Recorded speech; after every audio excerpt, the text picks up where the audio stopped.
Kas ir dežavu? Kaip dežavu veik? Kodėl jis ir? Kodėl aš patiru? Dežavu, įsivaizduok dabar taip. Esmė ir tame, kad viskas, absoliučiai viskas vyksta čia ir dabar. Ir tai, kad tai vyksta čia ir dabar, tu dabar įsivaizduok, ne, yra televizorius. Vienas per visą visatą, vienas televizorius, kad tu turi pultelį. Ir tu dabar patiri kažką šiuo momentu, bet tu tai patiri per milijardus kartų per skirtingas paralelinės realybės.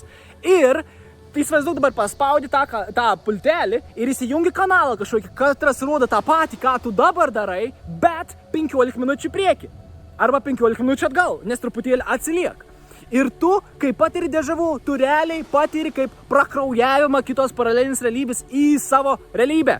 Ir kuo tu daugiau kelsi savo dažnį, kuo tu daugiau kelsi savo vibraciją, tu daugiau tu tapsi sąmoningas tiem dalykams. Ir tu daugiau tos sinchronizacijas pasikartos ir tie prakraujavimai paralelinių realybių. Ir tu sakysi, oi, kiek čia man daug kartų dežavu pasitaikė, kas čia vis, kodėl čia tiek daug. Tai tiesiog yra šalutinis efektas to tavo aukštesnio dažnio, tą, ką tu dabar darai, kai tu keli savo dažnį, tu patiri šitą šalutinį efektą kaip tiesiog prakraujavimą kitų paralelinių realybių.